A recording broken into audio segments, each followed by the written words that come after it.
Bueno, ante todo, muy buenos días. Muchas gracias por estar presentes acá. Hoy nos toca dar comienzo a la tercera jornada dentro del ciclo de charlas. Como todos saben, y en nombre de los que conformamos el ciclo de charlas, la Sociedad Rural de 9 de Julio, el Círculo de Ingenieros Agrónomos de 9 de Julio, APRESID, la regional de 9 de Julio Carlos Casares, y el INTA, vamos a dar comienzo a esta jornada. Desde ya agradecer, en primer lugar, a los sponsors que hacen posible esto, que la verdad que sin ellos es imposible poder organizar todo esto y poder traer y convocar a los especialistas más importantes que tenemos en nuestra zona de influencia. Así que desde ya muchas gracias. En este caso, cuando nos juntamos un poco, nos reunimos para pensar un poco qué marco le damos a esta jornada, sabíamos que uno de los temas más convocantes que tenemos o que más nos preocupa últimamente es el tema de malezas, el manejo de malezas en nuestros agroecosistemas. Y pensamos en dos personas que venimos escuchando mucho y nos van a hacer pensar hoy un poco en un nuevo paradigma en el manejo de las malezas. No vamos a hablar tanto de con qué vamos a controlar tal maleza o tal otra, sino pensar en una agricultura distinta y pensar en la maleza dentro de un contexto de una planificación para el control, ¿no? Así que bueno, para este caso vamos a contar con Lucas Andreoni y Mauro Mortarini, que desde ya todos lo conocemos, por lo menos vía personal o virtual lo hemos escuchado. Así que bueno, por último recordarles que al finalizar la jornada vamos a tener un almuerzo a beneficio de CEPRIL, así que los invito a que colaboremos, nos quedemos, compartamos un rato más y colaboremos con la entidad, ¿no? Así que bueno, desde ya muchas gracias y le damos inicio a esta jornada. Lucas. Estamos, perfecto. Bueno, Lucas, yo no te voy a presentar mucho porque seguramente me equivoque en algo que diga, entonces Lucas es asesor privado de tu consultor, fundador de la consultora BioRed, pero bueno, ahí me presento. Ahora nos comentás un poco qué es lo que haces. Gracias, perfecto. Lucas. Bueno, muchísimas gracias por la invitación, la verdad que está bueno cambiar también de ámbito, soy del sur de Córdoba y bueno, venir para estos lados, soy nacido en Bragado, así que estamos cerca acá con mi familia, así que está bueno compartir con esto. Y como decían los chicos, la idea es contarles un poco de qué se está viniendo en la agricultura, qué es la evolución que está teniendo la agricultura en estos momentos, ¿no? Me presento, soy ingeniero agrónomo, tengo una especialización en agronegocio y otra en agricultura sustentables. Tengo una consultora en el cual atendemos unas 12.000 hectáreas en direcciones técnicas, en el cual hay un equipo de trabajo por detrás. Está Luciano y Santiago, que son ingenieros agrónomos. Está Sofía, que estudió gestión de suelos y aguas internacionales en Holanda. Está Silvia, que es quien lleva toda la parte administrativa. También me desempeño como director de producción agrícola en el Ministerio de Agricultura de la provincia de Córdoba. Y soy cofundador y CEO hoy del Grupo Estatera, que les voy a contar un poco en el final de qué es lo que estamos pensando para la agricultura. Siempre que charlamos y empezamos a plantear estos, digo que nos tenemos que dar el espacio de resetearnos, ¿no? Y de cambiarnos un poco el chip con el que venimos trabajando, con el que venimos pensando, y estos espacios nos ayudan a generar esos espacios, de cómo empezar a ver que puede haber otros caminos. El tema cuando uno empieza a ver que hay otros caminos en la parte de la agricultura y cómo encarar la agricultura, uno se puede encontrar con decir, mira, sigo haciendo siempre lo mismo o voy a hacer otra cosa, voy a pensar por lo menos qué otra cosa hacer. El tema es que cuando uno piensa qué otra cosa hacer, te aparecen tantas señales que te marean, porque tienes tanto por hacer y no sabes cómo encarar. Y uno lo que primero tiene que entender que estamos sumidos en un proceso de cambio. Esto no hay cambios radicales, vamos a charlar esos temas, no hay cambios radicales, sino que hay procesos de cambio, y en esos procesos de cambio tenemos que entenderlos para poder ser exitosos. Me dijeron que hable un poco también de la sustentabilidad, que está viniendo con el tema de la sustentabilidad, que hoy está todo en boga, ¿no? Todo lo que uno haga o todo lo que uno compre o lo que uno diga es sustentable. Y en realidad uno tiene que tomar la definición de lo que es la sustentabilidad. Una definición es que la sustentabilidad es usar un recurso y dejarlo en las mismas condiciones o mejores de lo que hemos recibido. Y a partir de eso empezar a entender qué tan sustentables somos con cada cosa que queremos hacer. Y entender el tema de la sustentabilidad de los sistemas. La sustentabilidad de los sistemas tienen 3 patas que son primordiales. Si alguna de estas patas no está en equilibrio, el sistema no está en equilibrio. Entonces uno tiene que seguir que tiene que ser sustentable en lo económico, en lo social y en lo medioambiental. Si uno se desequilibra, y hablamos mucho de lo ambiental y de lo social, y no hablamos de lo económico, las empresas tienen que generar dividendos para poder sobrevivir, no es sustentable. O si solamente estamos haciendo foco en lo económico y no tenemos las otras 2 patas firmes, tampoco somos sustentables. Entonces ahí se viene el gran desafío de la agricultura. Y voy a contar un poco esto de cuando uno habla de estos cambios, siempre aparecen las 2 cuestiones radicales. Creo que la pandemia nos marcó muchísimo el tema del cambio de la concepción de las cosas.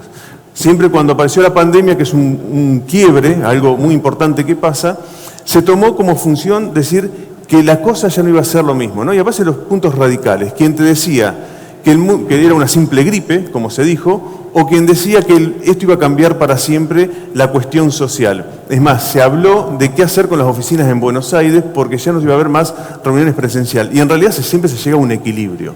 Ahora, en lo que ha cambiado, sí, en la percepción de las cosas, la percepción que tiene la gente por lo que sucedió con la pandemia. Esto, el primer gráfico que ustedes pueden ver arriba, es un estudio que se hace de la contaminación ambiental. Una vez leí un trabajo muy interesante que hablaba de qué pasaba si el mundo se detenía por X cantidad de tiempo, cómo iba a pegar en la biodiversidad, cómo iba a pegar en la contaminación ambiental, todo lo que son los límites planetarios, que ya le vamos a hablar ahora, que nos involucra muchísimo, y hablaba de que el mundo iba a cambiar, pero como el mundo no iba a parar, esto era imposible de que fuera realidad. Y con la pandemia, en cierto sentido, se detuvo el mundo. ¿Y qué sucedió? Fíjense que bajó la contaminación, esas son imágenes que te toman el dióxido de carbono en la atmósfera, y bajó en muy corto tiempo. Es más, bajó más rápido de lo que se pensaba. Y también la biodiversidad cambió.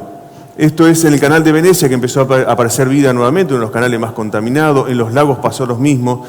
Cuando había interrupción humana empezó la biodiversidad, las especies a meterse en la ciudad. Eso cambia el concepto de la percepción de las cosas. Y eso sí que no tiene vuelta atrás.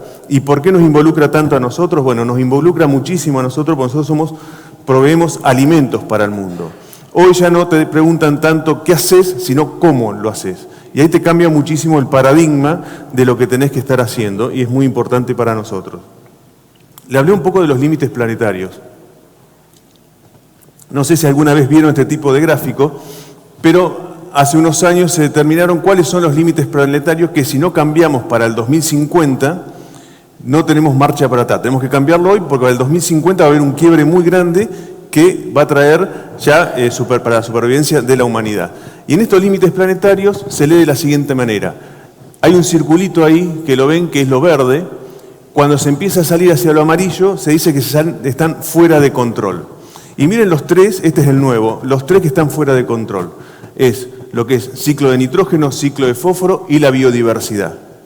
Y esto nos impulsa mucho, nos implica mucho en el tema del agro, porque estos temas son hoy lo que están para buscar soluciones integrales y cómo hacerlo. Siempre cuento el tema de la biodiversidad. ¿Por qué es tan grande y está infinito?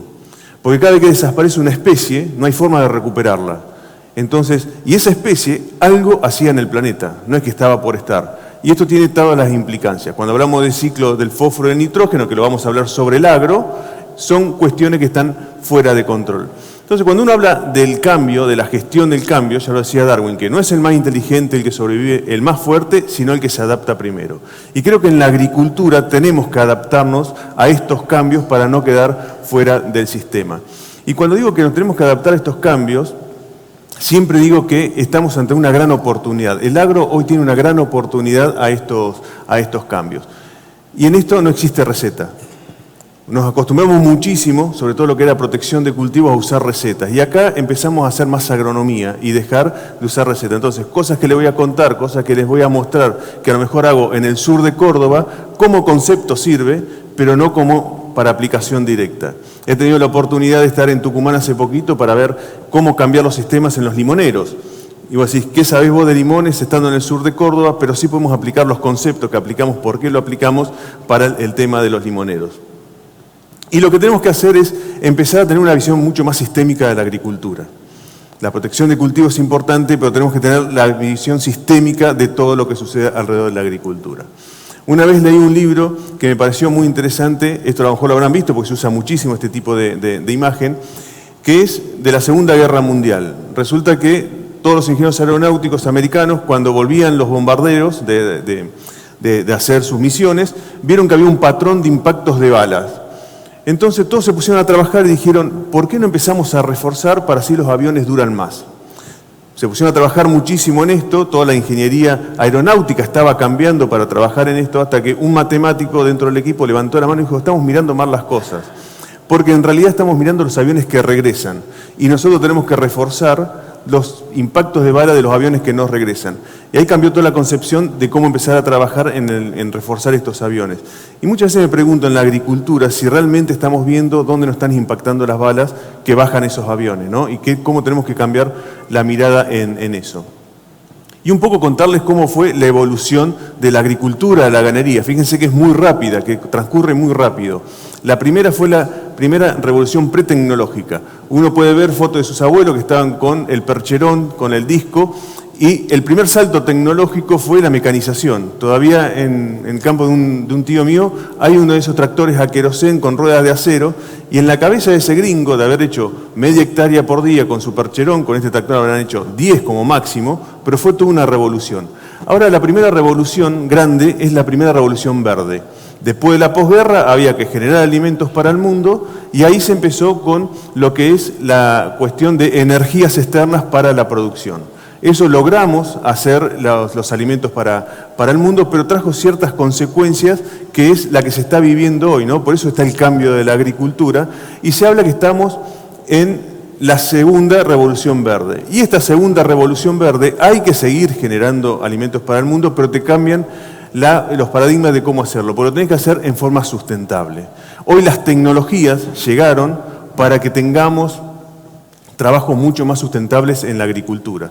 Y uno cuando habla de tecnología podemos hablar de estas y mucho más, ¿no? De lo que es toda la tecnología digital farming. Hoy tenemos muchísimas plataformas que nos ayudan a tomar determinaciones de qué está pasando en el campo con imágenes satelitales para poder tomar decisiones, todo el tema de la maquinaria robótica, de las tecnologías de insumos. Hoy hay insumos que tienen muchísimo menos impacto ambiental, las tecnologías genéticas y las tecnologías de procesos. Esa tecnología de proceso en la cual nosotros podemos hoy influir más tanto como productores como asesores, que es el tema, por ejemplo, de los cultivos de servicios. Entonces, todas estas tecnologías van a ayudar a que hagamos una agricultura mucho más sustentable. Y esto va más rápido de lo que uno se imagina. Ahora, cuando yo muestro esto, le muestro este tipo de suelo, el 1, el 2 o el 3, ¿en qué suelo le gustaría producir a ustedes?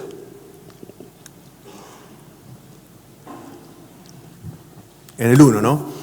Uno ve esa esponja, ese suelo con tanta estructura, y en realidad esto es un ensayo que nosotros tenemos a largo plazo, y el 90% de los suelos hoy en Argentina están como el 1. Es decir, han desaparecido la estructura de los suelos y tenemos ese cascote. Uno se pone a pensar, y hablando de la sustentabilidad, uno recibió de nuestros abuelos aquel suelo y hoy nosotros estamos dejando esto. ¿Qué tan sustentables están siendo nuestros sistemas? Y es por eso que hoy se habla tanto de cómo empezar a regenerar nuevamente los suelos y es lo que tenemos que empezar a trabajar. Entonces ahí empieza el tema de la agricultura, cómo seguir con dejar de simplificar la agricultura como se ha simplificado, tanto en su manejo como en los cultivos que hacíamos, y empezar a tener sistemas mucho más sustentables. Y acá empiezan a aparecer cuestiones como son, por ejemplo, los servicios ecosistémicos. Esto de servicios ecosistémicos es muy importante. ¿Por qué? Porque los servicios ecosistémicos son los servicios que nos brinda la naturaleza. Nosotros por ahí nos nos focalizamos muchísimo en el último tiempo en cómo era de proveernos, cómo nos podíamos proveer de carnes, de materia prima para medicamentos, de lana, de leche, de lo que sea, y nos olvidamos de los otros servicios ecosistémicos. Y fíjense que los otros servicios ecosistémicos, que son los de regulación, los culturales, cómo mantener la biodiversidad, cómo regular el agua, cómo regular los suelos que no se erosionen, cómo regular la cuestión de carbono para atrapar carbono, el ciclo de los nutrientes, uno que lo que habíamos hablado hoy del tema de los límites planetarios, y también de los culturales. La gente está dejando de enamorarse en cierto sentido del campo, y es un servicio ecosistémico que hoy se está pidiendo. Por eso es que vamos a tener tanta cantidad de ofertas y es una oportunidad que tiene el agro, porque vamos a ser proveedores de muchísimos servicios ecosistémicos.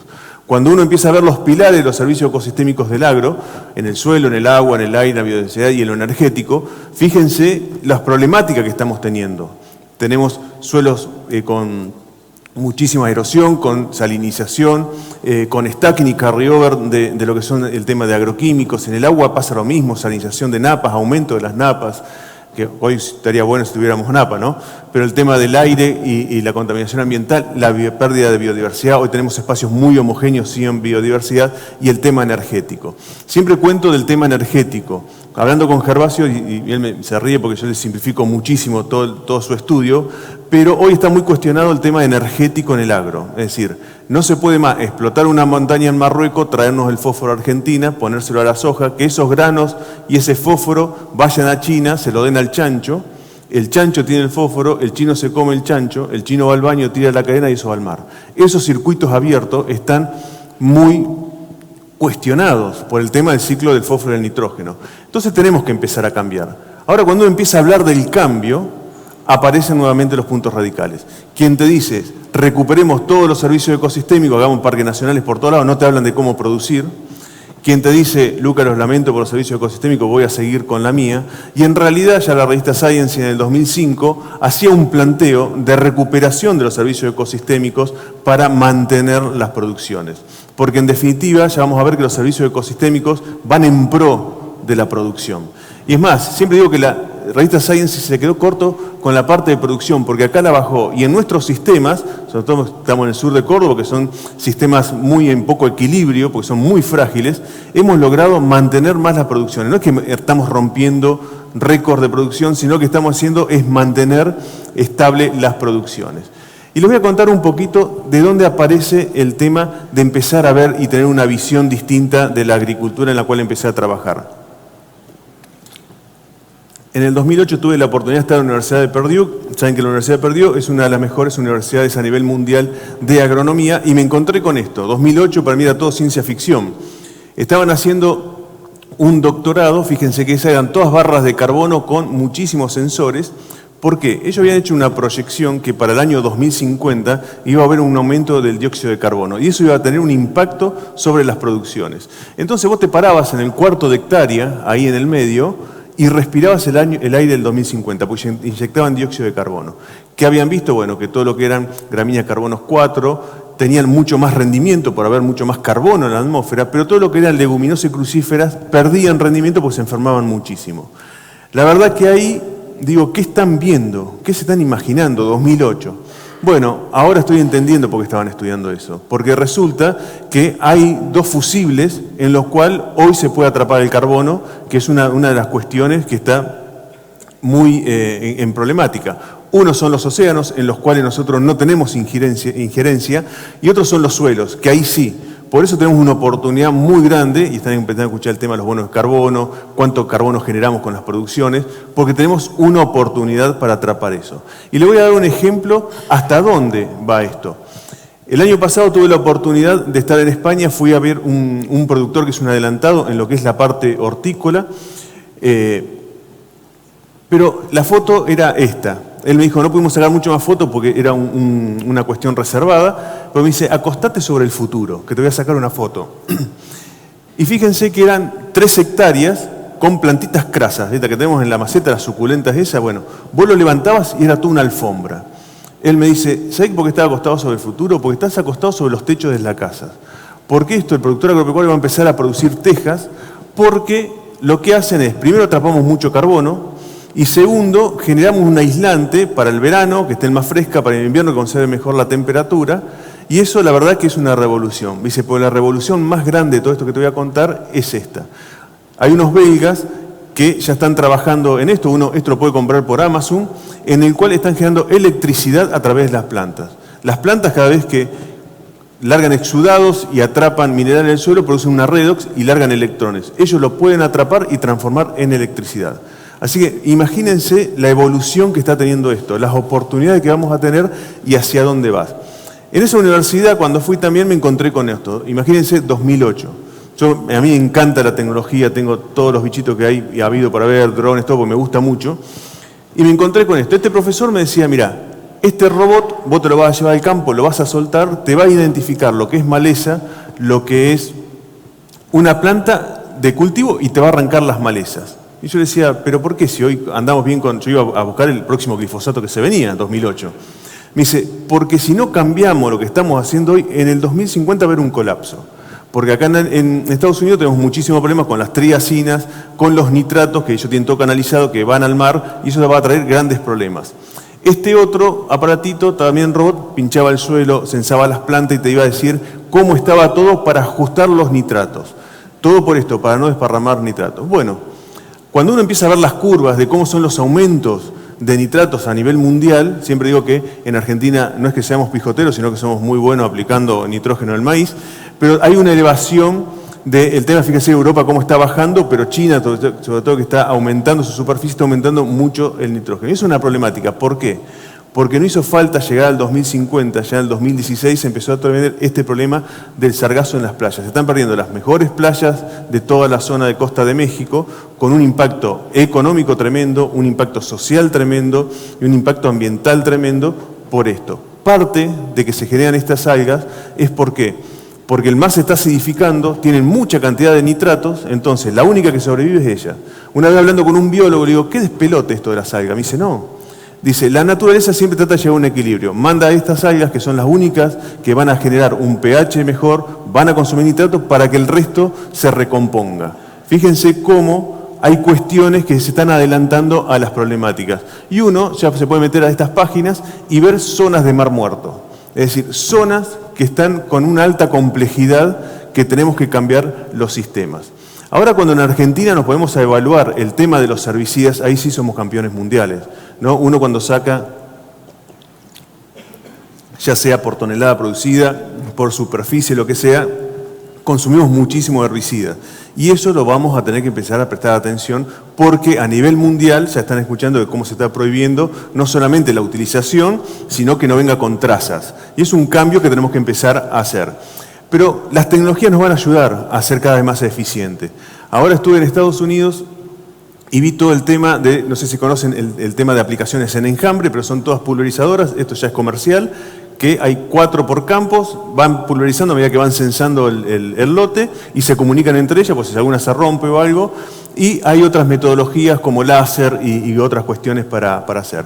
Y también todo lo que es la parte de inteligencia artificial. Esto se viene a una velocidad muy grande, en el cual, ahora cuando estuve con esta plataforma, ellos lograban detectar malezas del tamaño de un botón. No solamente la maleza, sino qué tipo de maleza era. Y con esto vamos a estar aplicando, más o menos se calcula, un 10% de los herbicidas que estamos aplicando. Por eso las tecnologías vienen para ayudar a buscar la solución y ser mucho más sustentable. Ya nos vamos a meter un poco más con el tema de los suelos. Tuve la oportunidad de ir 3 veces a Chile a ver a Crobeto. Crobeto es el padre de la siembra directa, falleció el año pasado. Y siempre cuento la misma historia que cuando iba yo quería ver por qué Crobeto producía 10.000 kilos de maíz en Chile. Entonces iba y el pobre viejo se agachaba y me decía, Lucas, el suelo tiene vida, él es un ser vivo. Yo le preguntaba qué híbrido tenía, cuánto fertilizaba, nunca le daba pelota. Y ahora le voy a contar en qué terminó la historia del pobre Crobeto. En Alemania estuve en el 2012, y me encontré con esta postal. Justo en el 2012, se habrán enterado, en Córdoba hubo un caso muy resonado, que fue el barrio Ituzaingó. Un avión pasó, hizo una aplicación, hoy está preso el ingeniero agrónomo, el dueño del campo y el piloto. Cuando voy a Alemania veo esto. Justo había pasado una máquina haciendo un fungicida en un trigo o una cebada. La verdad que me llamó mucho la atención porque esa es una casa, estaban todos afuera, paramos y nos pusimos a charlar con los vecinos. Le preguntaba si no le molestaba esa aplicación y la verdad que dijo que no, porque si el productor estaba aplicando había instituciones que lo cuidaban y entonces si el productor no estaba preso porque podía hacer eso. La verdad que uno se viene, esto es europeo, qué ordenados que son, que esto, que otro. Terminamos la charla y dijo, pero la verdad que me jode que me pase la máquina al lado. Y ahora le voy a contar en qué terminó eso. 2015 estuve en Francia. Acá fue un vuelco muy grande que di en cómo empezar a hacer aplicación de agricultura distinta en lo que estamos haciendo hoy. Uno, cada vez que viajo, no soy un lector muy grande, pero siempre lees saber qué tiene cada país. Y Francia, ¿qué tiene? Moda, arquitectura, perfumes, ¿no? Cuando me bajé y empecé a ver los campos con flores, dije, chao, volcaron en la chata esto, como que son tan prolijos, pero no para tanto. Y en realidad, en esta exposición que fue de cultivo de servicios, el tema de las flores tenía una funcionalidad y era la recuperación de los servicios ecosistémicos. ¿Por qué? Porque esto te lo vendían. Estas flores, fíjense que hay umbelíferas compuestas de todos colores, atraen muchos polinizadores y atraen controladores biológicos. Entonces ellos lo que hacían era aumentaban sus producciones por tener más polinizadores, controladores biológicos y además los campos franceses son muy así, de caminitos, la gente salía a andar en bicicleta y a caminar y se enamoraba del campo. Fíjense que son todos servicios ecosistémicos de cómo empezar a encontrar esos equilibrios. A partir de ahí me puse a estudiar muchísimo el tema de los polinizadores, porque había leído cosas muy interesantes, como por ejemplo que todo, salvo lo que son de comestibles directos, la lechuga, eso, pero todo el resto de granos, tiene un impacto de polinizadores. Entonces dije, si todos tienen impacto de polinizadores, ¿qué espacio le estamos dando a nosotros los polinizadores en nuestros sistemas para tener los beneficios? A partir de eso me enteré, por ejemplo, que la soja tenía aumento de rendimiento por haber polinizadores. Uno dice, la soja, el girasol sí te lo imaginas, pero una soja que es autógama, ¿cómo tenés ese impacto? A partir de ahí conocí a Lucas Garibaldi. Lucas Garibaldi, no sé si lo han escuchado, es un investigador muy prestigioso de Argentina. Anoche le entregaron el premio CONEX a la revolución agrícola en Argentina. Nos hicimos muy amigos y empezamos a hacer un estudio junto con Google de el impacto de los polinizadores en girasol y en soja. Estos son nuestros campos hoy. Así están las colmenas en los medios de los campos. Esto, ahí puse el 7 de oro porque terminó siendo, el año pasado me lo desfenestraron al 7 de oro, que era el maldito de toda la película, pero tiene una gran importancia en nuestros sistemas agropecuarios. Y si yo le digo, ¿cuántos se imaginan de que puede aumentar una soja por tener polinizadores? ¿Qué porcentaje se imaginan?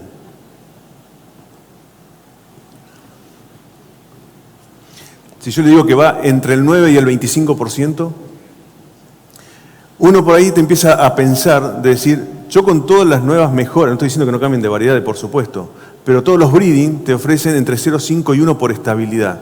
Yo digo que vamos a sacar un 15%, pero que saquemos un 5% por generar sistemas con polinizadores, ¿cuánto estamos ganando? Y la idea es eso, cómo sumar distintos sistemas para empezar a trabajar. Y el tener esto, las colmenas en la soja, te hace tener una visión totalmente distinta, porque no solamente pensás en cómo matar la isoca de las hojas, sino en cómo no matar las abejas. Y ahí uno empieza a cambiar todos sus sistemas y empezás a tener los distintos impactos. Esto se lo robé a Lucas, se lo pedí prestado, y me dice, con nuestros sistemas, hoy lo que estamos teniendo son sistemas muy homogéneos, no tenemos espacio para la biodiversidad, ¿no? Uno ve bloques de soja y cuando uno lo ve, no solamente en su campo, lo ve en los campos vecinos, ve bloques de soja, bloques de girasol, bloques de maíz, y eso trae una cuestión de que nos estamos perdiendo mucho de la agricultura. ¿Por qué? Esto es un estudio que se hizo a nivel mundial, se hizo en 344 lotes, en 33 sistemas alrededor del mundo, en 5 años consecutivos. Y se vio que por tener corredores biológicos o espacios de paisaje multifuncionales, la producción en total aumenta un 24%. Fíjense el poder que tiene de empezar a repensar todos estos sistemas, ¿no? Y cuando uno habla de los polinizadores, siempre se te viene la abeja a la cabeza, que está muy bueno, porque es algo que podemos manejar, pero los sistemas tienen muchos tipos de abejas y muchos tipos de moscas y polinizadores que hay que darle los espacios, ¿no? Otra de las cosas que esto salió el año pasado, este año, que se hizo junto con ACREA y Lucas Garibaldi, es que en los sectores donde hay corredores biológicos, paisajes multifuncionales, esto es en Argentina con la ACREA, hay un buffer entre el lote y esos sectores donde hay un 3% menos, 3 veces menos de malezas resistentes. ¿Por qué? Porque en el lote, por el manejo, solo dejamos la resistente y en esos espacios están las no resistentes, se cruzan y en esos sectores empieza a haber muchas menos malezas resistentes. Otro beneficio en lo cual uno tiene que pensar. Después hay que ver cómo lo manejamos, que le voy a mostrar, pero es eso. Volvemos a Francia, me encuentro con los cultivos de servicio. Para mí un cultivo de servicio era un centeno, no existía otro cultivo de servicio. Y acá me entero que el lino es un cultivo de servicio, las solanáceas son un cultivo de servicio, las brasicáceas son un cultivo de servicio. Y este francés tenía un doctorado en lino. Hay un flaco que estuvo 6 años, aparte de su carrera, estudiando el lino, ¿no? Cuando llegué, lo primero que le pregunté qué fue, porque lo vi muy flaco al lino ese. Digo, ¿cuánta materia seca te deja eso? ¿Qué me dijo el francés? Negro, te hice una calicata de 8 metros de largo por 1 de hondo y me preguntá qué pasa arriba. Lo importante es qué sucede abajo. ¿Por qué? Porque cada planta tiene una capacidad de recomponer el suelo, ¿no? Y ellos sabían qué bacterias activaba, qué hongo activaba, qué pasaba con la estructura del suelo, y cada uno con una especialidad de cada cultivo. Entonces, en definitiva, lo que uno tiene que empezar a hacer ahora es empezar a hacer mucho más agronomía, que es un poco lo que habíamos dejado de hacer. Porque uno, si se plantea en cuáles fueron los primeros problemas que empezamos a tener, y siempre digo que no me da vergüenza mostrar que estos eran campos nuestros, de un día para otro se nos llenaron de rama negra. Y esto fue así, fue un quiebre radical del tema de la rama negra, que fue el año del disco, ¿no? Se pasó disco por todos lados porque no había forma de controlarlo. Es como que los sistemas que veníamos utilizando quebraron de un momento para otro. Cuando en el sur de Córdoba dijimos, ¿qué hacemos ahora?, apareció el yuyo colorado. Y ahí sí tuvimos un problema gigante. Esa foto que está ahí arriba es icónica porque es el primer lote que apareció en Maquena, que apareció el Amaranthus que vino de Estados Unidos, resistente, y el productor te decía, yo el año pasado no había tenido yuyo colorado. Y vos te metías, tenía todos los lotes de esta manera perdidos. Es más, ahí éramos muy pocos que habíamos ido a ver eso y había referentes malezólogos de Argentina y uno de ellos dijo, en 5 años no se puede producir más en Argentina por el yuyo colorado. Llegué a casa, le digo a mi señora, busquemos otro laburo porque me quedé sin laburo de agrónomo. Y en realidad lo que pasó es que empezamos a sumar otro tipo de herbicidas. Los preemergentes no los usábamos. Era glifo, atracina y ahí se terminaba clorimurón, si se usaba un poco, y mesulfón, y ahí se terminaba en todo el abanico. Y empezamos a usar mucho más herbicidas y fuimos controlando el problema de las malezas. Ahora empezó a aparecer esto. Uno sembraba, el lote estaba impecable, te caían 100 milímetros y lo único que nacía en los maíces, por ejemplo, era yuyo colorado. A partir de esto dijimos, bueno, tenemos que empezar a hacer más complejos los sistemas y ayudar a esta herramienta química para empezar a generar que sean mucho más estables. Pero empezaron a aparecer también un montón de otros problemas por los tipos de molécula que estábamos usando, que se llama lo que es stacking y carryover, que a lo mejor acá no sé, en la zona no tienen tanto problema, pero nosotros allá, que son suelos mucho más arenosos y con baja materia orgánica, esto es un problema muy grave que estamos teniendo ya ahora, ¿no? Se está escuchando mucho el tema de los maíces enanos y uno empieza a encontrar ese tipo de raíz que es por acumulación de ALS y no desarrollan los maíces. Estamos encontrando cuando se me hace un cultivo de servicio, el centeno nace, viene verde, cuando tiene 3 hojitas, toca la capa a los 10 centímetros que tenés de acumulación de ALS, que es ese stacking, y se te muere todo el cultivo de servicio. Lo mismo nos está pasando con las brasicáceas, que son muy sensibles. Esto es un problema muy grave que estamos teniendo y tenemos que empezar a buscar soluciones. Y cuando uno busca soluciones, se tiene que plantear en cómo armás vos una estrategia en el campo. Y nosotros tenemos siempre insumos, cultivo y suelo. Cuando nos sentamos con el productor y armamos la planificación, ¿qué hacemos? Planificación de insumos, según el cultivo y del suelo. Y la verdad que del suelo, si hacemos un análisis de materia de nitratos o algo de fósforo, es lo único que hacemos y no hacemos mucho más. Y en realidad lo que estamos cambiando es esto.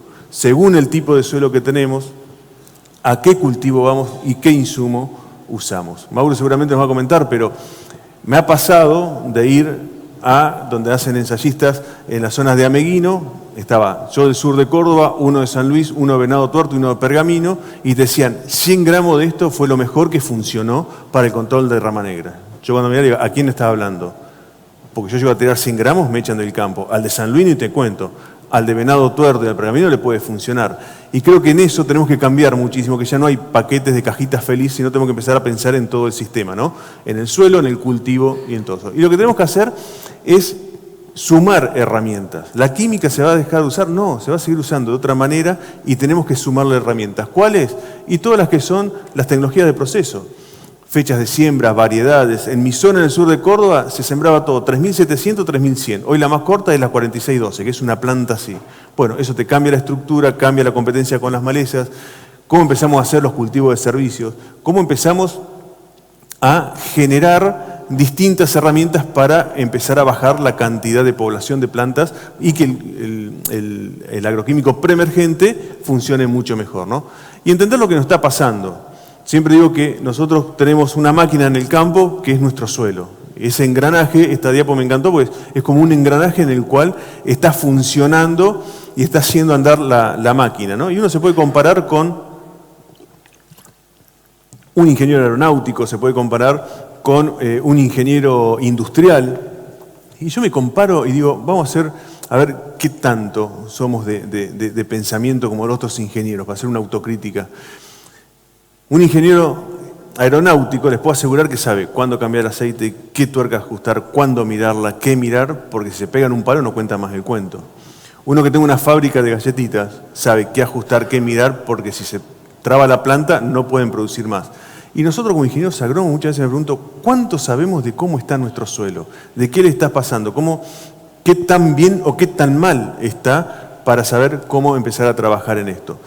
Y uno cuando empieza a mirar el suelo, ¿no? Empezás a ver qué pasó, por qué se está degradando tanto el suelo. Lo primero que estuvimos viendo es la parte física, ¿no? Pasamos de esa esponja al cascote. Eso lo primero fue una cuestión visual. Hoy estamos teniendo una cuestión química. Resulta que no tenemos nutrientes en el suelo. Cuando terminé la universidad, hace unos 23, 24 años atrás, me recibí y el profesor me dijo, Lucas, naciste en el mejor país, Loes Pampeano, nunca te va a faltar nada. Hoy falta boro, falta zinc, falta fósforo, falta absolutamente todo. Y la pregunta es, ¿falta o no están disponibles? Y de lo biológico, y de la verdad que lo biológico nunca se habló. Y el biológico es el que empieza a generar el equilibrio, porque a través de la biología es como podemos empezar a generar la estructura y a partir de eso cómo empezamos a mejorar lo químico de los suelos para que los nutrientes estén disponibles. Rodolfo Gil, esto creo que lo vimos en Jardín Infante, de cómo era nuestro suelo, ¿no? Él decía, 50% es genético. ¿Cómo se creó? Por viento, por río, cómo se creó el suelo en nuestra zona. No toda la parte mineral. Hay un pedacito que es materia orgánica, muy chiquitito, y la otra mitad son poros, que estaría bárbaro que la mitad fuera agua y la mitad fuera aire. El tema, ¿qué nos pasó con la materia orgánica? Nosotros teníamos una caja de ahorro, que era la alcancía esa materia orgánica tremenda en los suelos, y lo que hicimos la consumimos toda, sobre todo más en mi zona. No éramos los popes de la materia orgánica, pero teníamos 1,8,2, hoy estamos en 0,8,1 de materia orgánica. Por eso se empieza a aparecer ese cascote, ¿no? Y empezamos a ver estos mapas, y este no es el actualizado, de que cada vez hay menos materia orgánica en los suelos, y eso repercute en nutrición, en sanidad, en montones de cosas, en los cultivos, infiltración del agua. En el 2018, ante la pandemia, estuvo Sylvain Cornet, que es un ingeniero agrónomo que estuvo trabajando en la consultora con nosotros un año, hizo toda su tesis sobre lo que es la estructura y formación de suelos en Argentina. Y esto es parte de su tesis, fíjense, lo que es un suelo que años nunca se tocó, cómo es ese suelo migajoso, ¿no? Que siempre conocemos, lleno de raíces, y este es el mejor suelo que teníamos nosotros en el campo, mejor rotado. Fíjense que la estructura del suelo solamente tiene una partecita, podríamos decir un 25%, si es que llegamos, que tampoco es el migajoso y todo lo otro es una estructura de bloques grandes. Cuando uno ve eso, vos decís, ¿cómo se pueden meter las raíces? ¿Cómo podemos aprovechar todos los nutrientes de ahí para que estén disponibles? Una de las cosas que nos está pasando a nosotros cuando salimos de la ganadería en el sur, en todas las partes sur de Córdoba, más o menos los lotes salieron con 48, 50 partes por millón de fósforo disponible. Hoy el promedio es 6,8.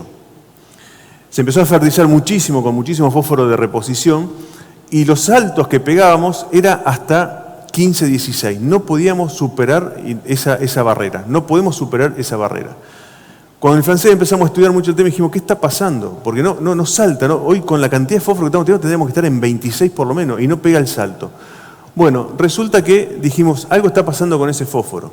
tomamos de lotes vecinos, en el cual la rotación seguía convencional y una fertilización base, y nuestros lotes. Los lotes vecinos, en los primeros 10 centímetros, teníamos entre 120 y 180 partes de fósforo total. En nuestros lotes empezó a aparecer que teníamos 300, 400, 600 y 800 partes de fósforo total. ¿Qué pasaba? La gran cantidad de fósforo que estábamos tirando al suelo es mucho más fácil quedárselo al cultivo o de hacerlo disponible. Y ahí empezamos a tener esa cuestión, de decir, ¿cómo hacemos ahora? No estoy diciendo que dejen de fertilizar, pero ¿cómo hacemos ahora para hacerlo disponible? ¿Por qué? Porque en definitiva no es que falten nutrientes en el suelo, no están disponibles. No están disponibles porque no tenemos actividad biológica que haga que esos nutrientes estén disponibles en forma orgánica, que las raíces se puedan meter y puedan explorar el suelo, ¿no? Y no tienen vida tampoco para generar el tema de hongos y sobre todo lo que son las micorrizas, ¿no? Saben que el tema de las micorrizas lo que genera es una simbiosis con la planta que se mete dentro de la planta, hace que los nutrientes estén disponibles y es una extensión de las raíces. Puede llegar a 3 veces más del tamaño real de la raíz de la planta. Cuando uno tiene todos los nutrientes, acá la raíz tiene una determinada expansión y tenés nutrientes por todos lados. Las hifas de las micorrizas esas lo que hacen es extender todo eso y hacerlo disponible. Entonces, ¿cómo generamos todo esto? En los suelos que tenemos hoy, la verdad que le cuesta muchísimo. Uno cuando hace el ratio hongo-bacterias para ver cómo están los suelos, son todas bacterias, no tenemos ningún tipo de hongos. Bueno, ¿cómo empezamos a generar eso? Porque si no, vamos a tener problemas como estamos teniendo hoy. Falta de zinc, falta de boro, falta de magnesio, falta de todo, porque no están disponibles. Aparte, como nos falta fósforo, tiramos mucha cantidad de fósforo antagonista del zinc, nos está faltando zinc, no lo tenemos disponible y estamos haciendo un lío en el suelo de cómo empezamos a generar ese equilibrio. Y lo que tenemos que hacer es empezar a buscar otros sistemas. Y uno de ellos puede ser el tema de los cultivos de servicios. Los cultivos de servicios, la idea es cómo, lo peor que podemos hacer es dejar los barbechos largos, porque hay un desperdicio de un montón de recursos en los barbechos esos largos. Los cultivos de servicios van en una evolución año a año, se va aumentando, cuando uno puede ver, ayer justo salió el plano nuevo, acá estamos nosotros, sur de Córdoba, fíjense cómo estamos muy intensificados en eso, provincia de Buenos Aires va mucho más despacito, porque a lo mejor no tiene la problemática que estamos teniendo nosotros, va creciendo. El otro día hablando con Gervasio me decía, pero ¿por qué no crece tan rápido? Y bueno, hay una cuestión de manejo. Acá el manejo es fundamental, porque esto lo manejás mal y el pato que te pasa es peor que la solución. Entonces hay que empezar a trabajar muchísimo en esto, pero uno ve que año a año está empezando a crecer muchísimo, no solamente de uno, sino ya de multiespecies y otro, porque los beneficios se están viendo. Este es un trabajo de Gervasio Piñeiro también, en el cual ahí empecé a entender el francés cuando me dijo, mirá lo que pasa abajo y no lo que pasa arriba. ¿Por qué? Porque uno, ya sea con los cultivos de servicio o los cultivos de renta que tenga, de la parte aérea que te queda, solamente, voy a tirar números redondos, el 8% se termina transformando en materia orgánica. El resto se mineraliza y se descompone. Las raíces es al revés. Un 90%, un 95% se empieza a transformar en materia orgánica. Fíjense la importancia de las raíces. Y el último estudio que hizo Gervasio es que por cada kilo que obtenemos de materia orgánica de las raíces, hay 1 kilo que se obtiene por los exudados de las raíces y la microbiología del suelo. Y uno empieza a entender la importancia de esto, ¿no? Y lo que tenemos que hacer es inyectar raíces al suelo, todo el año, que todo el año tenga raíces. Ahora, esto tiene que tener un manejo. El año pasado cuando estuve en Aragón, en España, hacen en un lugar cultivo de servicio donde llueven 300 milímetros. Pero bueno, buscan qué tipo de cultivo de servicio puede hacer. Por eso digo que acá no hay receta, porque seguramente lo que hacemos nosotros en el norte, en el sur de Córdoba, no es lo mismo para el norte de Córdoba, no es lo mismo para acá. Las especies, el manejo, qué tipos de cultivos tenemos. Acá se hace muchísimo maíz de primera, nosotros no hay casi maíz de primera, es todo tardío. Es cómo empezar a buscar los resultados. Y cómo empezar a tener más vidas en estos suelos, ¿no? Uno sabe que generando constantemente raíces en el suelo, uno genera microbiología. Y esa microbiología lo que hace, hay una simbiosis gigante. Ahí empecé a entender al Crobeto cuando me decía, el suelo es un ser vivo, tiene vida. ¿Por qué? Porque da exudados y esos exudados activa sobre todo lo que es hongo y bacterias y hacen disponibles los nutrientes. Cuando uno hace los cultivos de servicio, lo que está haciendo es poniendo, pues estamos usando mucho multiespecie, removiendo muchísima microbiología, removiendo muchísimos nutrientes que después nos quedan para los cultivos de renta. Y es ahí cuando empezamos a pegar esos saltos. Siempre me dicen, pero yo antes que un cultivo de servicio hago un trigo. Jamás voy a decir que dejen de hacer trigo para hacer un cultivo de servicio. Ahora, ¿cuánta superficie hacemos de trigo?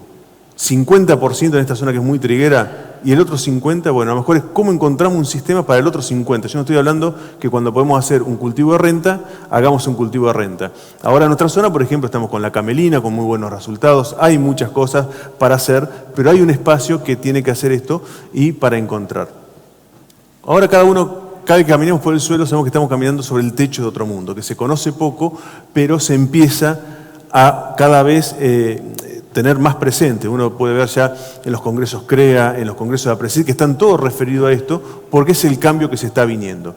Y empezamos a trabajar con eso, no solamente a hacer centeno, sino, estos son los chicos que con el equipo de trabajo que estamos, de empezar a hacer muchísimos cultivos. Empezamos a hacer distintos tipos de nabos, viciafabas, mayor y minor, el tema de, ahí hicimos colzas, montones de lino, de montones de cultivo de servicio. ¿Para qué? Para tener distintos tipos de raíces, ver cómo era el impacto de las raíces, cómo era el impacto en las malezas, hacemos mediciones de raíces, vemos el tema de la biodiversidad, cómo va cambiando. Es cómo empezar a generar estos sistemas un poco más estables, ¿no? Y cómo empezar a inyectar distintos tipos de raíces, romper compactaciones de los suelos, los manejos en los girasoles. Siempre se ríen en mi zona porque yo fui uno de los que erradiqué las vacas y los girasoles y ahora estoy integrando los girasoles y la vaca. Y es porque me dicen, ¿qué pasó ahora? No, cambió el sistema. Es como que estamos que buscar un equilibrio más. Y esto, fíjense cómo salen los girasoles con los cultivos de servicio, con muy buenos rindes. Esto es ya el 5º año que estamos haciendo maní sobre cultivo de servicio. Cuando empezamos con esto me dijeron que era imposible, que nunca se iba a poder hacer y hoy estamos teniendo unos resultados excelentes. ¿Por qué? Imagínense, primero, porque ya lo voy a mostrar, estamos teniendo una carga química muchísimo más baja, porque estamos aplicando mucho, porque tenemos mucho control de malezas con estos centenos. Segundo, lo que hace el centeno, removiliza, digamos, hace que los primeros centímetros tengan una gran estructura por las raíces. Entonces el maní, no sé si conocen la planta, es mucho más fácil que pueda clavar y aumenta el tamaño del maní. Entonces hoy estamos teniendo mejor calibre y más rendimiento. Pero bueno, es todo manejo, porque si vos lo manejás mal a este centeno y se te pasa, te enfría el suelo y no tenés nacimiento del maní, es todo manejo cómo hacerlo. Empezar a incorporar otros cultivos, como por ejemplo el trigo sarraceno, dentro de los sistemas, cómo empezar a usarlo como cultivo de servicio al trigo sarraceno, cómo empezar a hacer, por ejemplo, linos. Empezamos a estudiar montones de cosas. Y este año es el 2º año que estamos haciendo lupino, para ver cómo es el comportamiento. Quien tiene vaca, esto por ejemplo es muy forrajero, es muy interesante para entender los sistemas. Y lo que estamos haciendo es, teníamos un espacio que antes teníamos barbecho largo, ahora ¿cómo los cubrimos? ¿Cómo los mantenemos verde? Y para hacer esto, siempre digo que no es tirar semilla y ver qué pasa y cómo viene. Sino lo que tenemos que hacer es diseñar el cultivo de servicio, planificarlo y manejarlo. Son claves, porque si vos no lo diseñás, el cultivo de servicio que haga te puede pasar un pato muy grande al próximo cultivo. Si vos haces un centeno, lo dejás lignificar y arriba haces un maíz, te puedo asegurar que te va a pasar, por más que lo fertilices, te va a pasar una factura muy grande. Entonces hay que diseñarlo. Che, ¿qué queremos? ¿Controlar maleza? ¿Queremos poner nitrógeno? ¿Queremos descompactar? ¿Queremos consumir agua? Esto fue en el 2017 en Levalle, que teníamos las napas 50 centímetros.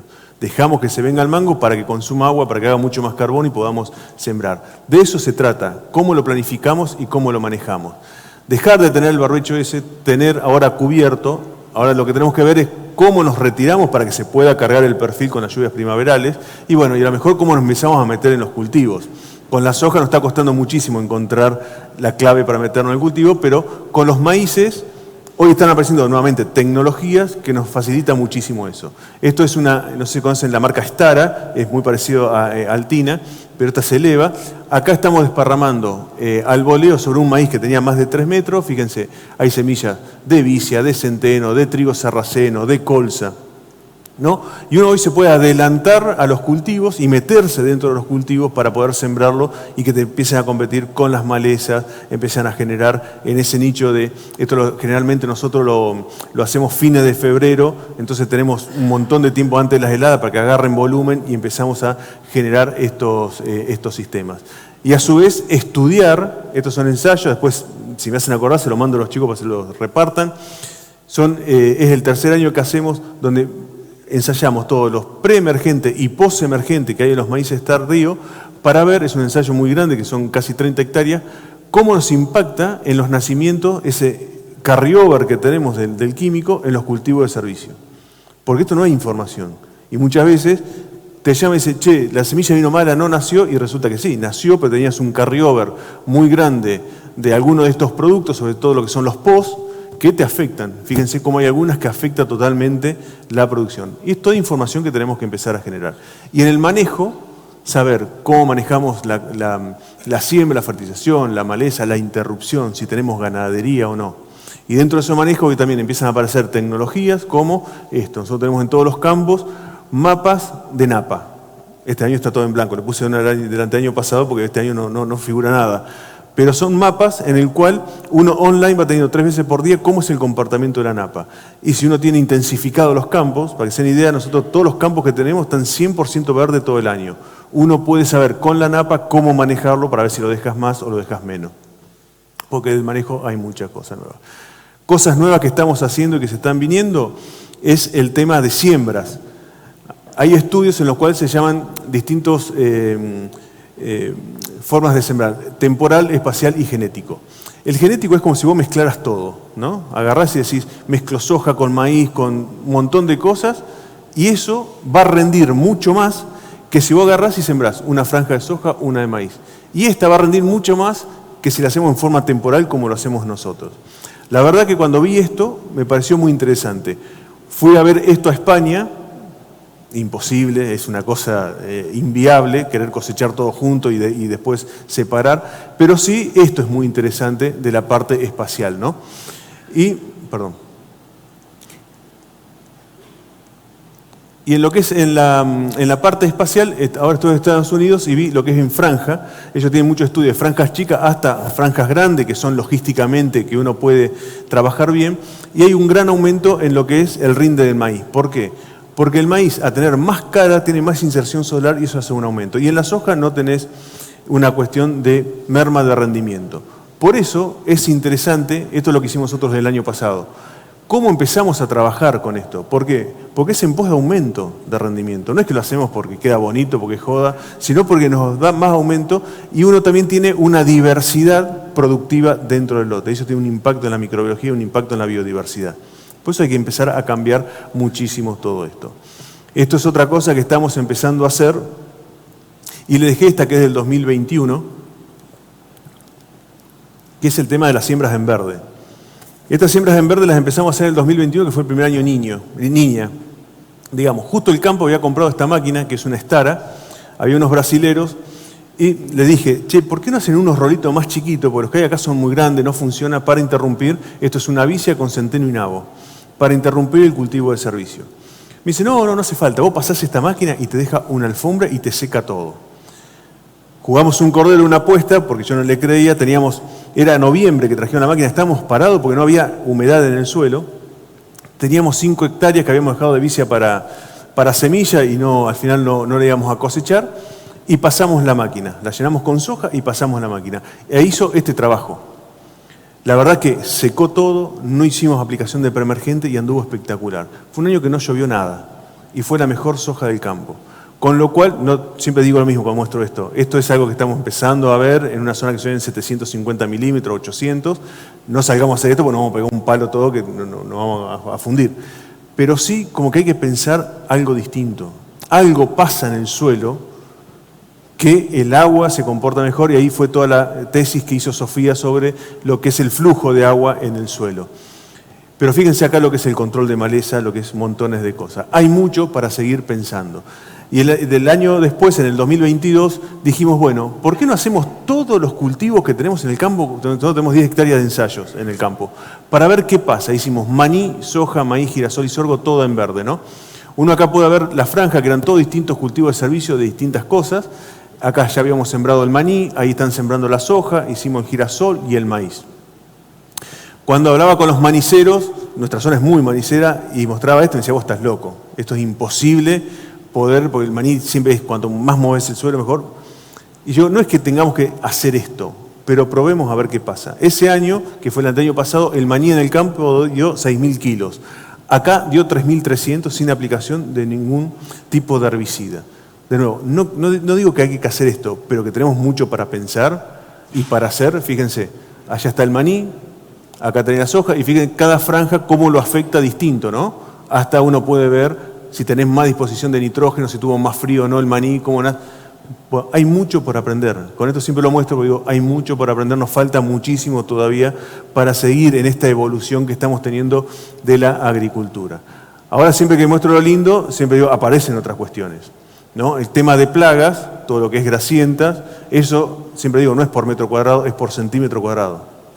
Un año levantamos la vicia y en un pedacito así teníamos esa cantidad de isocas. Acá teníamos el tema de militar, que se cruzaban de una vicia que habíamos interrumpido, se nos cruzaban para el girasol. Bueno, hoy estamos empezando con la gente de Cooper y todo, empezando a aplicar biológicos en los cultivos de servicio para bajar la carga de esta. Y es otro manejo, otra forma de pensar. Nos falta mucho, pero hay formas y alternativas de empezar en esto, ¿no? Y esto es una escala un poco también de la parte biológica, cómo va aumentando en los sistemas. Como indicadores, acá siempre medimos mucho lo que es la parte aérea, lo que vemos la parte radicular de distintos cultivos de servicio para saber qué impacto tenemos para lo que estamos buscando. El tema de la nodulación, fíjense, estos son todos tratamientos de mercado, cómo inoculan la vicia o no, cómo nodulan. Fíjense, estos no nodularon el año pasado, y aquellos sí, y cuánto tuvieron en la principal y cuánto en la secundaria. La importancia de eso, cómo es el manejo de todo esto, porque si no nos pasa esto. Uno lo que quiere con la vicia es que atrape nitrógeno del aire, y tenés eso amarillo, que no tuvo un solo nódulo, y aquello que estuvo bien inoculado con buen inoculante, cómo se generó, ¿no? Y lo que es una cosa y la otra. Es todo para empezar y seguir trabajando. Porque lo que nosotros queremos generar es mayor cantidad de materia orgánica joven. La materia orgánica joven es la primera porción de la formación de la materia orgánica, ¿no? Esa materia orgánica particulada, es sabrosa que uno va teniendo en los campos. Y fíjense, a lo mejor ustedes están acostumbrados a ver esto, para ver esto en el sur de Córdoba, es muy difícil de empezar a generar este rastrojo y estas cuestiones. Cuando uno empieza a hacer los cultivos de servicio, también te cambia la temperatura del suelo. Al cambiar la temperatura del suelo, te nacen menos malezas, pero también tenés que tener cuidado con el girasol cuando lo sembrás, el maní cuando lo sembrás y un montón de otras cosas, porque esa temperatura te puede afectar. Te aumentan la infiltración, y eso es... Hicimos un trabajo que no se lo mostré acá, porque se me iba muy largo, todo un trabajo económico con Cristian Álvarez, con Wenceslao Tejerina, con Gervasio, para ver qué impacto económico tiene todo esto que estamos haciendo, ¿no? El tener más agua en los lotes y tener más nutrientes en los lotes. Lo que estamos haciendo, tenemos indicadores de macrofauna, estamos con una bióloga haciendo la macrofauna, cómo va aumentando la macrofauna en los suelos, porque esto tiene un impacto productivo también. El tema de microbiología, en microbiología estamos haciendo el ratio hongo-bacteria, que es ese equilibrio que queremos buscar, a ver cuánto más están mejorando nuestros suelos. Estamos haciendo el tema de estructura del suelo, tenemos que saber cómo están estructuralmente nuestros suelos, porque nos encontramos con esto, y uno los puede clasificar para ver cómo mejorarlos, ¿no? Y también uno de los indicadores muy importantes que lo que nos está pasando es la compactación que estamos teniendo en los suelos. Por la manera en que tenemos de producir, pisamos más del 90% por campaña el lote. Eso lo que produce es una compactación. Y empezamos a hacer estos estudios. ¿Por qué? Porque en una charla así como esta, yo una vez mostré una foto y dije, nosotros con los cultivos de servicio estamos rompiendo la compactación de los suelos. Saltó alguien y me dijo, ¿y de cuánto era la compactación del suelo? Cric, cric, digo, la verdad que está bien, no diagnosticamos para ver si el cultivo de servicio hace esa labor. ¿Por qué? Porque una raíz tiene una capacidad más o menos de 2 a 2,5 megapascales de romper el suelo. Si es más de eso, no lo rompe. Pasa esto, las raíces se van para el costado y no rompen el suelo. Cuando empezamos a hacer un diagnóstico, compramos un penetrómetro digital y empezamos a hacer cuadrillas para ver, aparecieron estos mapas. Y resulta que lo rojo y amarillo, que es compactado, lo rojo son 8 megapascales, lo amarillo está entre 5 y 6, y lo verde es lo que está por debajo de 3. Entonces, cuando empezamos a ver, pasamos un escarificador, fíjense un ensayo, cómo es el nabo y al lado sin escarificador. Claro, pobre nabo que iba a romper 8 megapascales. Pues uno tiene que diagnosticar para buscar soluciones, porque a lo mejor la solución es pasar un escarificador, romper eso y ahí ir con los cultivos de servicio para que cubran lo que se rompió y cómo empezar a trabajar. Es cómo cambiar el concepto de las herramientas. Y también generamos mapas de pH, que hasta ahora no estamos teniendo ningún problema de pH por el tema de descomposición de agroquímicos y todo que va sucediendo en el suelo. Hacemos mucho la gestión ambiental para saber cómo es el impacto. Fíjense cómo en Maní estamos empezando a bajar muchísimo el impacto del EIQ. Esto es muy importante para algo que le voy a contar ahora.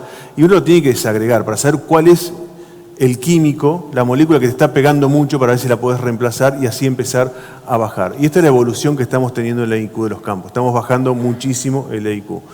Y esto es muy importante porque se va a empezar a trazar mucho el tema de las trazas, sobre todo que aparecen en los productos. Estamos teniendo un aumento considerable de la materia orgánica joven, que es lo que yo le contaba hoy. Nuestros suelos, por la rotación que teníamos, que generalmente era maíz-soja, teníamos más o menos 7 toneladas por hectárea de materia orgánica joven. Cuando uno ve cuánta por cada tonelada de materia orgánica joven, tenés entre 10 y 12 kilos de nitrógeno que generás por la mineralización. Hoy nuestros suelos, por la alta intensificación, más o menos estamos entre 19 a 26 toneladas de materia orgánica joven. Con lo cual, hoy en los campos estamos aplicando un 65% en promedio de los últimos 5 años, un 65% menos de nitrógeno a los maíces de 11.000 kilos. Eso habla de cómo podemos empezar a generar esa economía circular. Al fósforo no lo vamos a poder reemplazar de esta manera, pero sí al nitrógeno. Y cómo empezamos a generar todos estos sistemas. ¿Por qué? Porque el impacto de lo que tengamos empieza a aparecer todo el tema de la huella de carbono. ¿Y por qué es importante esto de la huella de carbono? Esto es un campo que tenemos nosotros, sin intensificar, generamos 864 kilos de carbono para producir ese maíz. Y con un intensificado 482 de carbono. Fíjense la diferencia. Ahora, lo más interesante de todo es el balance total entre los cultivos de servicio y el manejo que se le hizo por menos fertilización y todo. Con los intensificados atrapamos casi 1,5 toneladas de carbono y con el otro desprendimos 310. Esto es muy importante porque en el muy corto plazo se va a venir la trazabilidad del carbono que vos generás en los alimentos y eso va a tener un precio. Siempre digo que hoy nos están endulzando con que te están pagando el carbono, en algún momento va a ser parte de la trazabilidad para poder vender y entrar a los mercados. Y también ya se está viendo cómo es el tema del impacto de la biodiversidad y hoy uno puede vender de los corredores biológicos, paisajes multifuncionales que generen sus campos, tokens. Hay gente que te paga para que vos por 30 años no toques eso y lo mantengas. Son todos cambios que se están viniendo porque la huella del carbono está.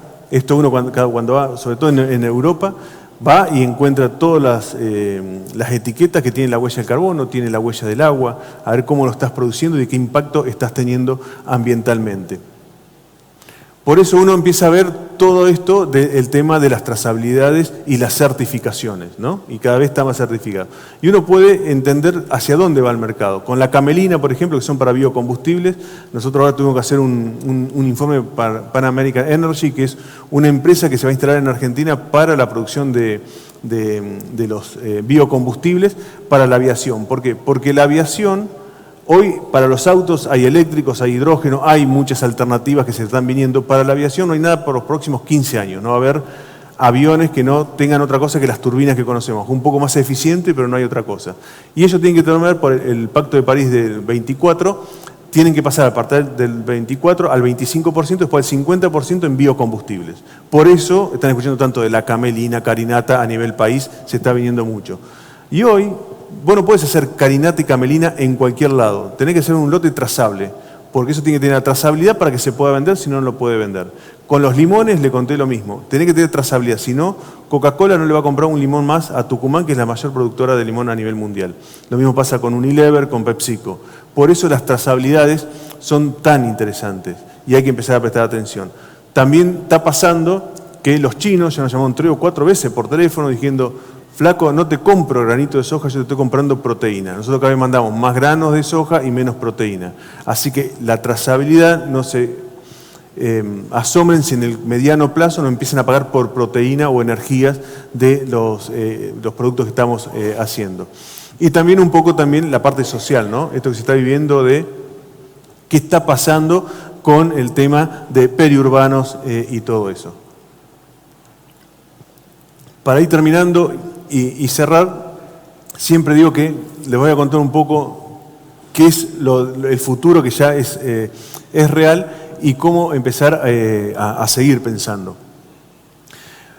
Hace unos años conocí a Lerge Urbina en La Pampa, en el cual se empezó a trabajar en un proyecto. Hoy formamos una sociedad junto con Lucas Garibaldi y yo, somos los dos del Grupo Estatera, y empezamos a decir, tenemos que rediseñar los campos, porque si es tan importante el tema de los servicios ecosistémicos, ¿cómo tenemos que empezar a darle los espacios? La verdad que a mí el tema de esta disrupción, de ver que tenían todo un potencial, que tienen toda una cuestión de impacto sobre las producciones, en lo social, todo, es importante. Empecé a hacer algo, empecé a hacer hoteles de insectos para trabajar con la gente del campo, entonces lo armamos con los nenes de la gente que vive en el campo y decíamos, che, mira, armemos el hotel de insectos, no es que se van a venir más bichos, pero vos vas a ver bichito ahí. Si tu viejo hace bien la aplicación en el campo y vos seguís viendo los bichitos, es porque estamos haciendo bien las cosas. Hicimos corredores biológicos todo alrededor de las casas para decir, che, si hacemos una aplicación y no quemamos el corredor biológico, estamos haciendo bien las cosas. Y eso es una parte también de cómo darnos la licencia social, ¿no? Darle la licencia social para saber que estamos haciendo bien las cosas. O muchas veces el que no está en el campo no entiende cómo se están haciendo las cosas. Con Julito Priotti, que es el gerente de la Secretaría General de ESA de Campos Propios, estuvimos trabajando mucho también en generar corredores biológicos y todo. Y la verdad que esto, de saber que tener más polinizadores te aumenta los rendimientos, dijimos, tenemos que hacer algo. Y ahí empezamos a trabajar. Y siempre muestro esta diapositiva que me representa mucho qué me pasaba en mi cabeza, ¿no? Yo tengo un rompecabezas donde estaban todas las piezas desparramadas. En un rompecabezas todas las piezas son importantes. Te falta una, no podés armar el rompecabezas. Y cada pieza de esa eran, fíjense, todos servicios ecosistémicos en definitiva. Quería recuperar los suelos, regenerarlos, regular el agua, tener más polinizadores, controladores biológicos, hacer productos cada vez de mejor calidad, tener biodiversidad, la parte cultural, atrapar carbono. Y lo que pasó fue que, siempre digo, estas 4 pilares fueron los que me armaron el rompecabezas. La parte de la investigación y la ciencia, trabajo mucho con Lucas, con Gervasio, que me abren la cabeza en lo que es la parte de ciencia, la red de conocimiento. Hoy que estemos acá compartiendo esto, queriendo ver qué otras cosas se pueden hacer, es parte de empezar a generar esta red. El tema de la maquinaria y las tecnologías. Hoy, para lo que le voy a mostrar, esto tiene un gran impacto porque gracias a que va avanzando todo esto, es que lo podemos hacer. Y ahí con Lucas y con Alejo en su primera etapa, pero hoy tenemos esto, dijimos, bueno, en todos los campos hay superficies que a lo mejor no cierran en el margen bruto, pero como pasa la máquina, los sembramos igual. Y dijimos, ¿por qué a esos sectores no le empezamos a dar un valor ecosistémico distinto? Que no tenga un ingreso directo de grano, sino un ingreso directo por servicio ecosistémico. Y empezamos a estudiar varios campos y resulta que hay mucha superficie, más de la que uno se imagina, en los campos que te parecen totalmente planos en esto. Y empezar a recuperar eso. Y el primer trabajo que hicimos fue en el campo de Alejo, pasamos de tener este campo así cuadrado a tener esto, en donde están cada uno de los ambientes con los manejos diferenciados, corredores biológicos, paisajes multifuncionales. Empezamos a generar otro tipo de paisajes. La agricultura de precisión es una técnica tremenda que nos da muchísima sustentabilidad. Ahora es muy loco que nosotros estemos aplicando agricultura de precisión en un lote cuadrado, en donde parte de otro ambiente mejor está en el otro lote. Lo que hay que empezar es trabajar los ambientes por ambiente. Y ese es un poco el desafío que tenemos en esto, ¿no? Y como les decía, las tecnologías nos están ayudando a que nosotros podamos determinar y empezar a trabajar en todo esto. ¿Por qué? Porque hoy tenemos muchísimo tipo de imagen, muchísima información, podemos meter hasta clústeres económicos para ver qué sectores no son productivos en una corrida a lo mejor de 5 a 10 años y empezar a darle otros valores a todos estos sistemas. Y lo que estamos haciendo es esto, ¿no? Formando tipo plan o master plan, que siempre decimos que somos como los arquitectos. Viene alguien, te da el terreno y dice, che, quiero hacer la casa acá, tengo 3 pibes, entonces quiero 3 habitaciones, un garage para 2 autos, una cocina integrada, bueno, y el arquitecto te edifica eso, te da el diseño de eso. Después vos, según cómo te da tu billetera, empezás a hacerla, y no vas a empezar haciendo el garage. Esto lo que te hace, te ordena. Bueno, con esto también, porque es todo un proceso encarar en esto. Hoy ya tenemos las 1100 hectáreas de Alejo, que este es el campo de Alejo, en el cual también cada uno de su ambiente tiene su rotación. Esto, para que ustedes se den cuenta, antes era todo un solo lote, hoy se dio en esto, y aquel se pasó directamente a pastura, porque se estaba degradando de una manera muy acelerada. Tuvimos un año donde apareció una calva de unos 5 metros cuadrados, hoy eran 2 hectáreas que se están llenando de sal, entonces se la clausuró y se le puso pastura para que se recupere y después vamos a volver a agricultura. Entonces a lo mejor va a tener X cantidad de pastura y agricultura. Y hoy Alejo no tiene una sola vaca. Están empezando a traer los hermanos caballos y eso, pero para ordenar más sistemas, pero es eso, empezar a trabajar, de ver cómo sectores donde vos tenías impacto negativo o renta negativa pasan a ser corredores biológicos. ¿Cómo empezás? Hoy está en la segunda etapa Alejo, que está forestando esa parte para generar más biodiversidad. Y lo que se está estudiando con distintos tipos de trampas y eso es trabajar. Y ese es el gran desafío que tenemos hoy. Hoy en el proyecto, en la empresa, tenemos 4 empresas que estamos trabajando, en la cual son 9.500 hectáreas que estamos rediseñando y uno ya se está implementando el tema de los corredores biológicos y los paisajes multifuncionales. Es eso, cómo le empezamos a dar los espacios a los servicios ecosistémicos, cómo hay que cambiar esto de resetearnos el chip. Cuando uno ve esto y dice, esto es imposible, no es imposible. Siempre pongo el ejemplo de Alejo, porque Alejo tiene todas máquinas contratadas, por ejemplo, y se puede hacer. ¿Qué es un cambio? Es todo un cambio. Ahora el cambio lo tenemos que hacer, porque si vamos a seguir haciendo siempre lo mismo, no vamos a generar ese tipo de cambio. Y siempre decimos que estos corredores biológicos, por ejemplo, estaban conectados a una banquina. ¿Por qué? Porque las banquinas, si no las sembramos de soja y maíz, son grandes corredores biológicos que van conectando. Si uno lograra que los vecinos de Alejo se empiecen a copiar, ahí va a estar el gran impacto, porque vamos a cambiar una cuenca y ahí vamos a tener los resultados más grandes de lo que se está buscando. Pensemos en todo esto, pensemos en que ya no producimos más en un lote, en un campo, sino producimos en una parte de un paisaje que nos ha tocado, a lo mejor como asesores, como dueños de campo, de tener esa gratitud de manejar ese espacio del paisaje. Y tenemos que manejarlo y tenemos que darle el espacio de lo que estamos haciendo. Siempre digo, de todo esto podemos ver o muchísimos problemas o muchas oportunidades. Yo cada vez que me meto más en el tema veo cada vez más oportunidades. Uno va viajando y va viendo las oportunidades que nos están saliendo en estos proyectos de gente que está interesada en comprar parte. Nunca se me hubiese ocurrido que hay gente que quiere comprar parte del paisaje multifuncional para que el productor lo pueda tener por 30 años y que no sea que esté solamente a cargo del productor, sino ayudarlo. Y esos son cambios de que se vienen, son cambios generacionales. Las nuevas generaciones traen todo este tipo de cambios. Veamos realmente dónde están pegando las balas para poder cambiar y ver qué nos está pasando en el agro. Le dejo las redes porque siempre publicamos todos los trabajos, todo lo que vamos haciendo, las cosas que nos salen bien, las cosas que nos salen mal, y por si tienen que hacer algún tipo de consulta, 1:09, así que anduve justo. Bueno, muchas gracias. Hola, muchas gracias, Lucas. Te invito a sentarte, vamos a hacer unas preguntas, así que la idea es el que quiere consultarle algo a Lucas, que levante la mano, le alcanzamos un micrófono, así todos escuchamos la pregunta.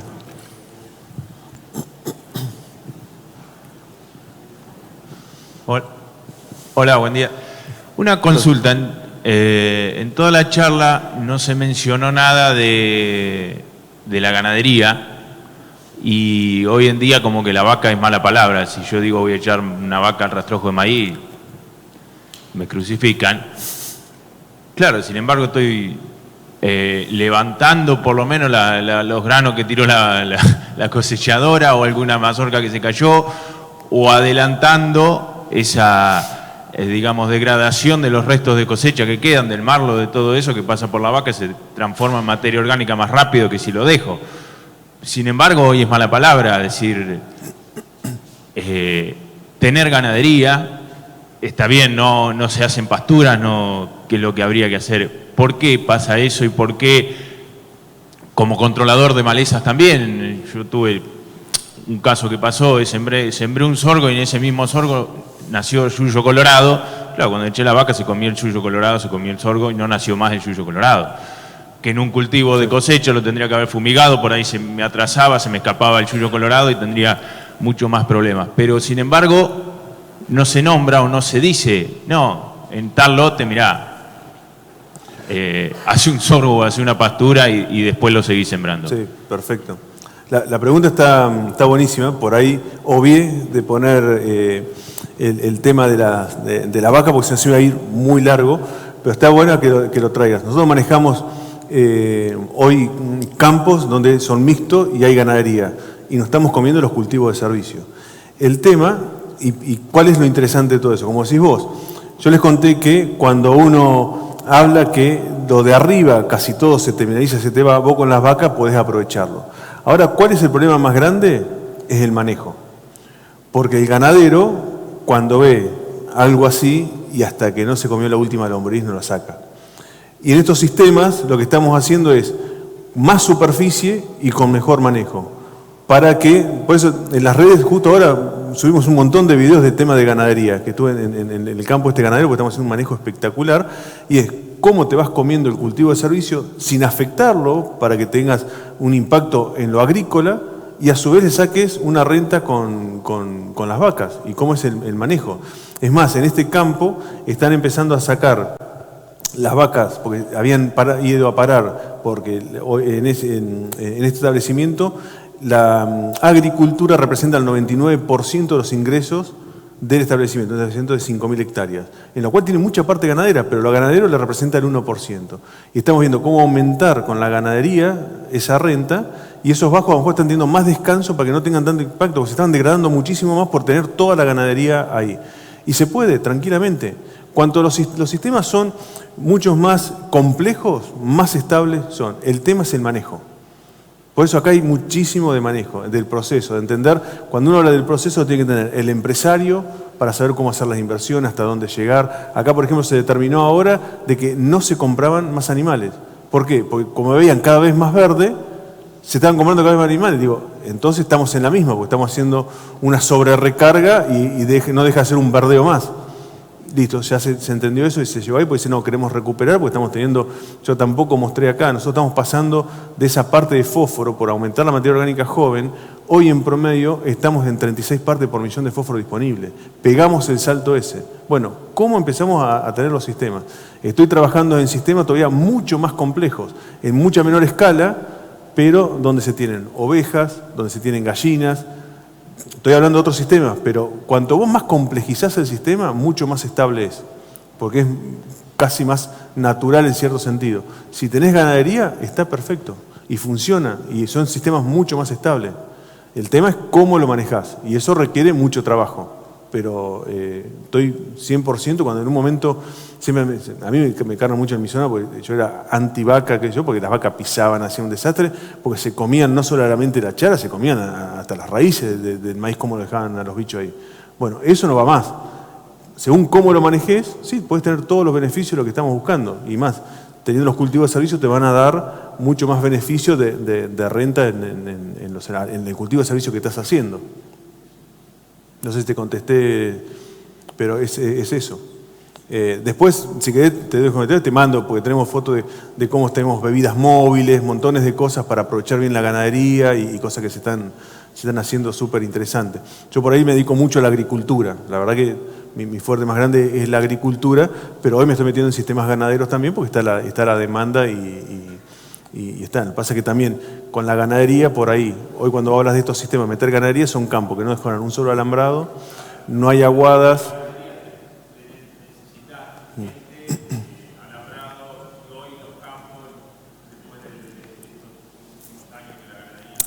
Pero, exacto. Exacto.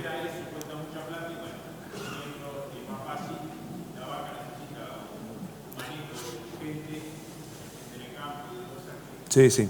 Pero, de nuevo, siempre, como digo, las tecnologías van avanzando a un ritmo tan grande. Hoy tenés boyeros virtuales. es muy loco, nosotros lo pensamos, a mí la verdad me rompe la cabeza. Vos agarrás en una tablet, marcá el boyero, la vaca tiene una caravana y no se, como los perros, los boyeros, es igual, no se pasan de ahí. Yo le decía que el patadón que le debe decir, no, Bienestar Animal no le hace nada. No sé qué le hace, pero la vaca no cruza y bueno, vamos a tener tecnologías que a lo mejor no va a hacer falta ponerlos alambrados, no va a hacer falta montones de cosas que nos va a ayudar a esto, ¿no? Y hay a lo mejor campos que nunca más va a volver la vaca, y tranquilamente. ¿Alguna otra pregunta para Lucas?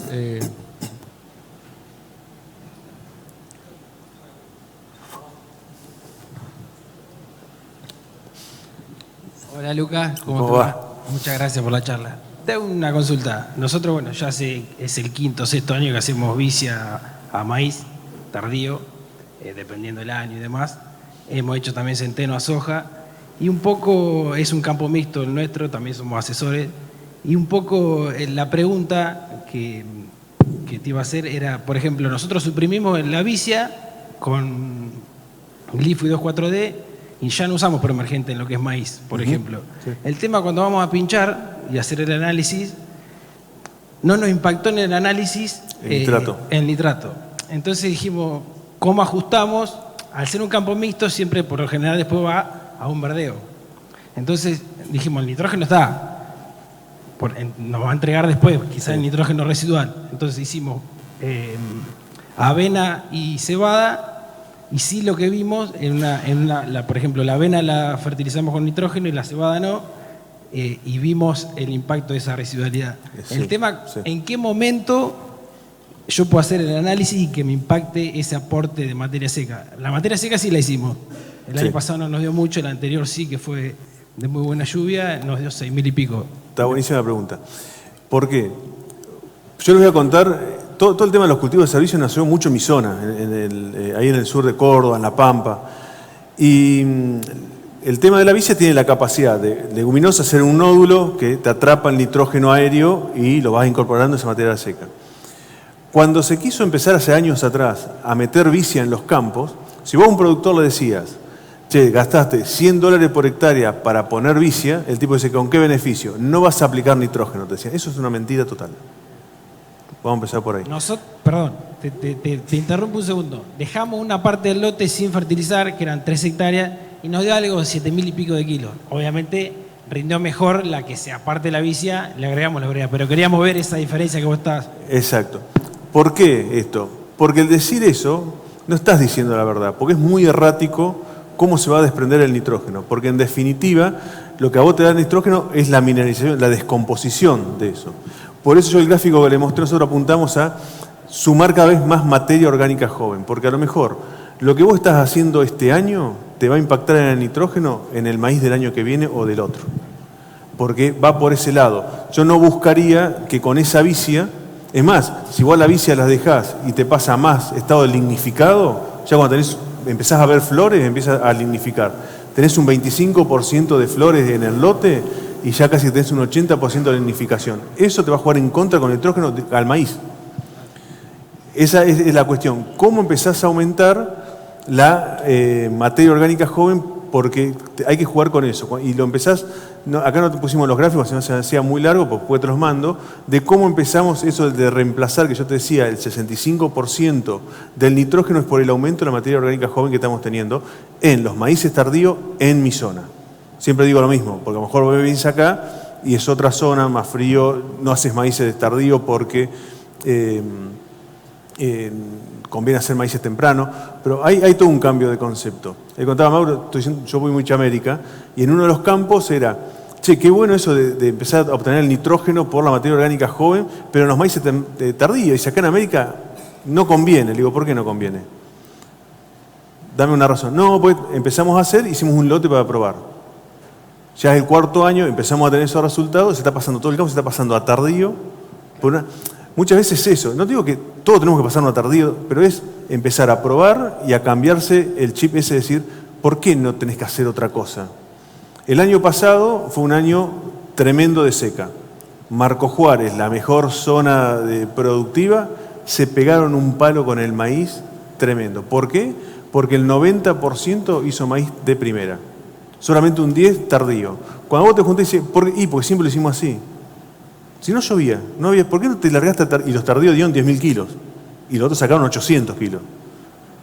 Es como que tenemos que empezar a romper esos paradigmas. Decir, che, ¿no habrá otra forma de hacerlo? ¿No habrá de meter ganadería? ¿No habrá de, no sé, qué es más complejo? Es más complejo. Yo no estoy diciendo que esto sea fácil. Ahora que tenemos mucho más para brindar y hoy también hablamos un poco de esto, que vamos a tener una demanda muy grande de cambiar los sistemas.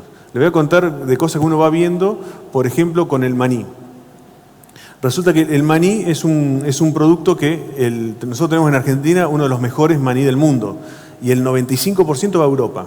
Y Europa es muy riguroso con todo. Ya no se puede usar algunos fungicidas, no se puede usar 2,4-DB porque aparecen trazas. Bueno, y los aparatos con los que miden las trazas de los agroquímicos y todo, cada vez son mucho más finos. Bueno, ahora resulta que según lo que aplicaste vos en los cultivos anteriores, cuando el maní clava, absorbe algún químico que tenés acumulado en el suelo y empiezan a aparecer las trazas y están rechazando algunos embarques. Es como que vos decís, ¿por qué voy acá? Porque te quedás sin mercado. Esto es como el tema de la forestación. Dice, ya porque el europeo deforestó todo, ahora nos joden a nosotros que el europeo deforestó hace 500 años atrás. Lo que está. Y hoy el que tiene la billetera es el europeo, que es el que nos compra. Es el cliente lo que está exigiendo. Por eso uno por ahí tiene que decir, che, ¿cuáles son los cambios que se están viniendo para ver lo que hacemos? En la Universidad Politécnica de Madrid estuve con el decano y me dijo, yo digo, che, ¿y esto no será una moda? Me dice, no, identificar lo que es una moda y lo que es una tendencia. Una moda es algo que viene y se va. Esto es una tendencia. Y la tendencia está y va hacia el cambio productivo por las exigencias que vamos a tener en los tipos de alimentos que producimos o en los biocombustibles, en lo que sea. Entonces hay que cambiar todo eso. Me fui por las ramas, pero lo de la vicia era eso. Muchas gracias, Lucas, muy bueno.